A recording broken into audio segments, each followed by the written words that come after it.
Hi everybody, my name is Aaron Eiler and I am the owner of Fleetistics. And today we're going to be talking about implementing GPS tracking technology with your drivers and what is that experience like? What are some of the things that you should and should not be doing to make that process better, smoother, faster, and really give you the ability to reach your ROI sooner than later.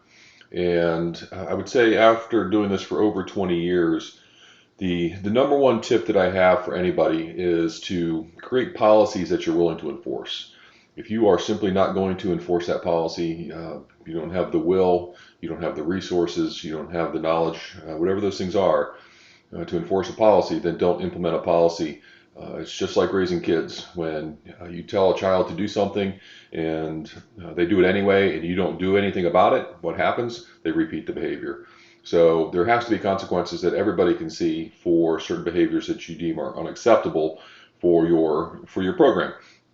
And once you've established that baseline, then you can start to build and collect information that's going to allow you to drive your return on investment.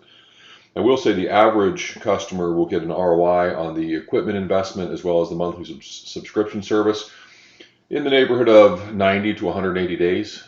Best in class customers, the ones that really go all out to use the data in all areas of their company, risk, operations, sales, human resources, legal, all of those different areas, will save about $2,500 per year per vehicle. So it is a notable amount of money on a per vehicle basis. And that money can obviously be used someplace else, cover insurance costs, things like that. You may even be able to get an insurance reduction because you've shown that you're driving fewer miles, you're driving safer, your accident rate per mile or per 10,000 miles or 100,000 miles has been reduced, things of that nature. So there's a lot of reasons to do GPS tracking and telematics. And then, kind of the next evolution is to bring in dash cams. But for today, we're just going to talk about just the GPS tracking and telematics piece. Once you've developed a policy, right, and you've brought in your management team, your leadership team to discuss the policy, so everybody's going to buy into the policy and contribute to the policy because everybody's going to have to enforce it. Then you take that policy and you prepare to deliver it to the people that are going to be affected by it. Um, for a long, long time, especially early on in the GPS tracking business, there was a huge worry about drivers quitting over the use of tracking technology.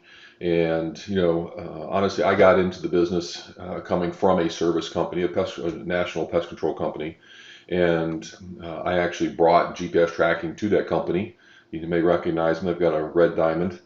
And after I did the implementation evaluation process, I had GPS put in my vehicle, so I was no different than anybody else. And one of the things that you can do to take away any argument from the drivers and the drivers being picked on is to put GPS in everybody's vehicle. If it's a company asset, GPS goes into it.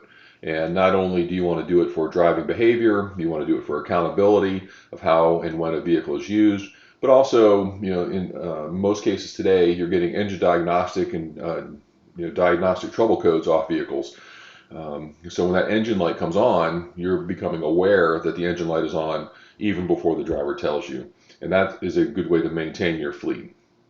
But honestly, over the years, managers drive just as poorly as any other driver. It's human nature as far as like speeding, misusing a vehicle like after hours and things like that. So, when you introduce it to a driver and you have it on your vehicle, then it becomes very easy to say, hey, we're all doing it. It's not just you. We're not here to pick on you.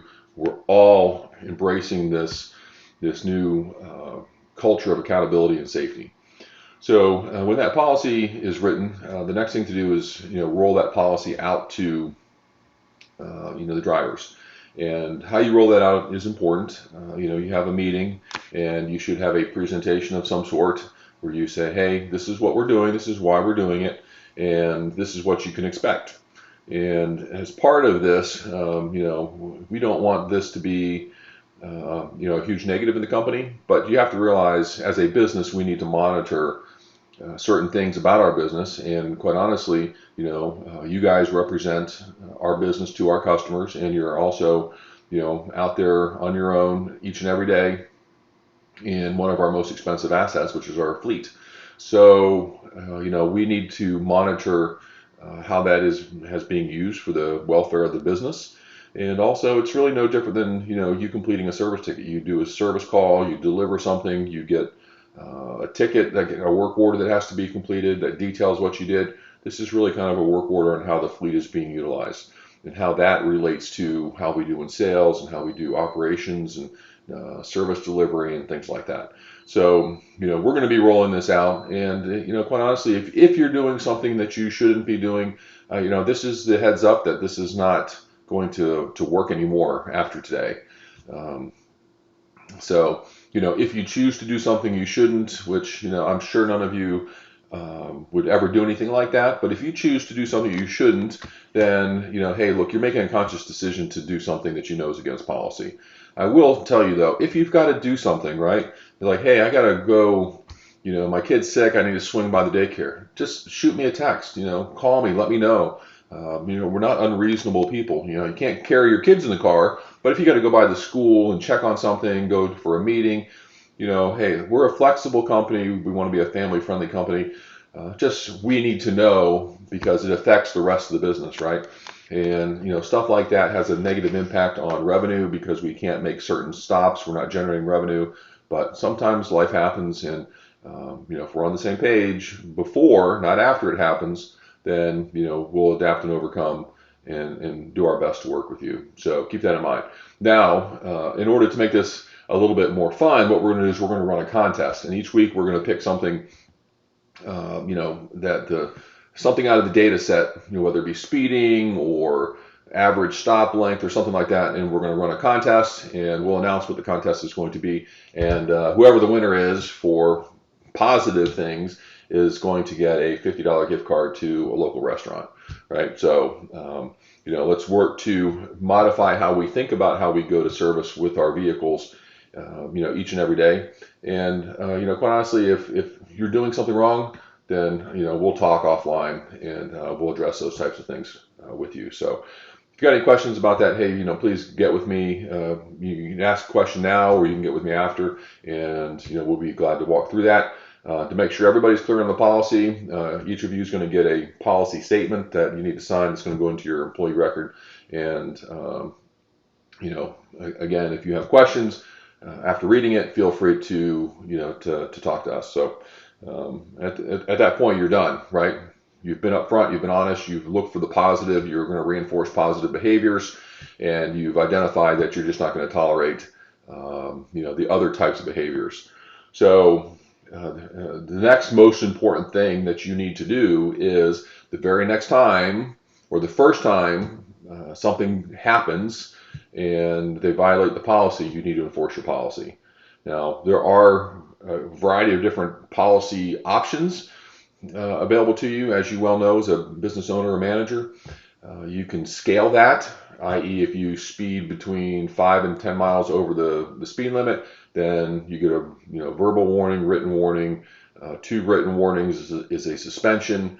2 suspensions is a termination. Or if you go more than 20 miles an hour over the speed limit, you're automatically fired.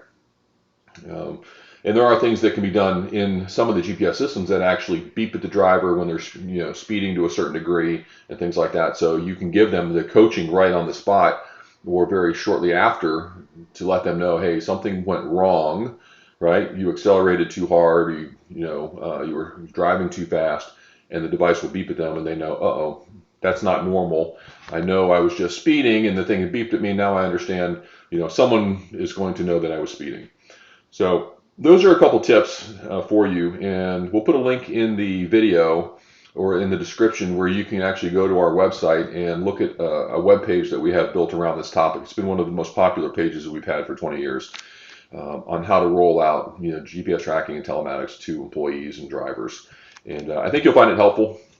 If you have any questions or comments, please post them below. Otherwise, like and subscribe, and we'll try to put out more good content for you. Thank you, and good luck with your fleet operations.